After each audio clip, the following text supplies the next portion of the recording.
Welcome to Facts TV News, where everything is true. Man succumbs to injuries after St. Anne crash. One of two people rushed to hospital following a two-vehicle crash along the Ocherous bypass in St. Anne on Sunday afternoon has died. He has been identified as 35-year-old businessman Michael Sterling of Middle Street Exchange in the parish.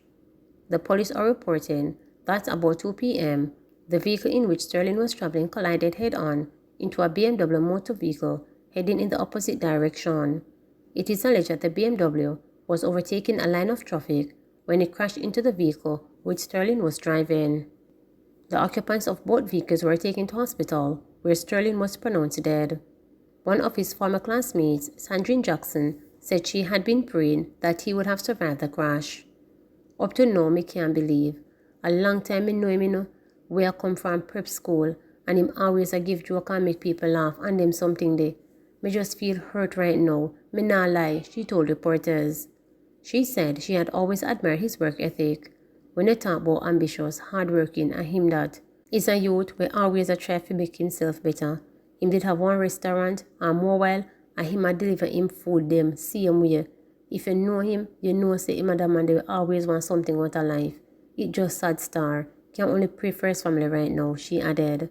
One of his former customers, Jody K. Barrett, said Sterling frequently delivered meals at her workplace. A regular midday work, and miss him come deliver food. Cool youth. No look like him giving any trouble. When somebody showed me the picture, saying that he passed, I had to ask them if they were sure because I know him. Is really sad, she said. Sterling's death added to the 43 fatalities from 33 crashes as of December 16, as reported by the Road Safety Unit. Two St. Thomas men caught red-handed breaking into bar. Two St. Thomas men have been charged after they were reportedly caught breaking into a bar in Albion in the parish on Wednesday. They are 22-year-old Andre Henry of Spring Gardens District and 25-year-old Shamar Parks of Hearties District, both in St. Thomas. They are charged with short breaking and larceny, malicious destruction of property, and being in possession of housebreaking implements. It has been reported that about 1 a.m. on Wednesday, the police received information that a break-in was in progress at a bar. Upon their arrival, it was observed that the front door of the bar was taken out and the grill cut open. Both men were allegedly found inside with a steel cutter in their possession. They were arrested and taken into custody. The police say all stolen items were recovered. Henry and Parks were subsequently charged after an interview. Fort Potts police helped troubled youngster get back to school. In 2020, 15-year-old Kimberly Powell was placed at Vere Technical School after sitting the primary exit program examinations. The financial constraints in his family saw him not being able to move forward with his education. Recently, he came to the attention of the Fort Potts police in Clarendon when a family reef saw Kimberly, his mother and two of his brothers turning up there. While I was on duty, there was a family dispute which brought them to the station. I live in the same community and know the family, but I didn't know the history of why he wasn't going to school, Constable Richard Ward shared. He said his colleague, Sergeant Michael Berry, was interviewing Powell, and based on the situation, Berry said that it seemed like Kimberly was destined for state care. He wasn't going to school, he was drinking and smoking, but he also said he always wished that he'd get the chance to go back to school, Roy informed. It was that glimmer of light that saw the team at the station decided to do all they could to give the youngster a second chance. Powell, who spoke with reporters, said that it was always his dream to go back to school. One of the time me give up because me see nobody no care, he shared, and so at one point he went to live in Old Harbour with a cousin. However, he didn't have anything to do.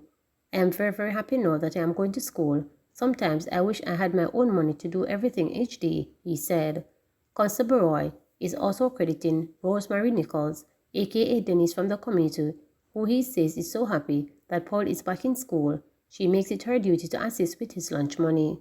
The team from my office assists with other things, and we are so happy to see the progress that he's making, he shared. Now a student at Maypen High School, Roy said after the team decided to intervene, they sent Paul to the school he was initially placed. But because he was never registered, he was directed to go to Region 7 office of the Ministry of Education to sort it out. He was eventually placed at his current school, with the team paying for his package as well as meet with other needs such as school uniforms, shoes, and books. As for Powell, he is super happy, and although he missed 2 years of school, he said it was not hard catching up with the class. For the first day I went in, the teacher them love me and asked me which school me used to go. Them say how me bright so. Me just laugh because me know me never go to school. CPFSE appeals for greater vigilance of children during Christmas break. The Child Protection and Family Services Agency CPFSE is urging parents and guardians to be mindful of their obligations to protect their children with schools now on Christmas break. Director of Children and Family Programs at the CPFSE, Warren Thompson, says during this time, many children are left unsupervised or in the care of others, which put them at risk of being victimized by persons who should be protecting them. His advice comes against the background of the many acts of violence being committed against children. Mr. Thompson has specifically highlighted the prevalence of house fires during the Christmas period and urged parents and guardians to keep out of the reach of children those items that can be used to cause fires. He also acknowledged that children are usually eager to assist with food preparation during Christmas, but the adults must ensure that they are monitored in the kitchen to prevent mishaps. Report on farm work conditions complete being analyzed. A report on conditions of Jamaican farm workers in Canada, deemed unacceptable earlier this year, has been completed and is now being analyzed. Jamaican farm workers in Canada were pulled from 4 farms this year because of what were deemed unacceptable conditions. Labour Minister Carl Samuda established a special fact-finding team in September after being urged to investigate the conditions under which many Jamaicans were working on some Canadian farms.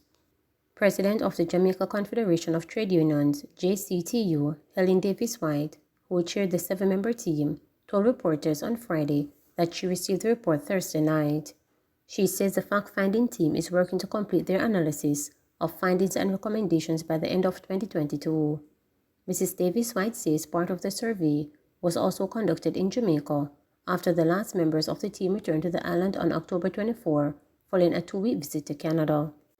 Craigtown gets new road. A wheelchair user who collapsed in her house on Clarence Lane in Craigtown, Kingston recently and had to be lifted out due to the bad state of the road, on Friday welcomed the paving of the thoroughfare. 49-year-old Lauren Samuels, who suffered a stroke in 2008, limiting her mobility, told reporters on Friday during a ribbon-cutting ceremony for the road that the repair was long overdue. Kingston Western Police Senior Superintendent Michael Phelps says the retrofitting of the thoroughfare will make it easier for police to conduct their duties. Meanwhile, MP for the St. Andrew South constituency Mark Golden, who was asked whether the paving of Clarence Road signaled that the opposition People's National Party was preparing for the local government election, said the road improvement has been planned for quite some time. The councils have been agitating hard to get work done, and a lot of effort has been put into getting the resources finally allocated to road projects like these that have been long in the waiting, and I'm glad we did it, he said. The local government election has been postponed twice. The latest postponement was in January this year after the House of Representatives approved the Representation of the People Postponement of Elections to Municipal Corporations and City Municipalities Act 2022, which pushed it further at 12 months due to COVID-19. Please remember to subscribe, like, share, and click the notification bell.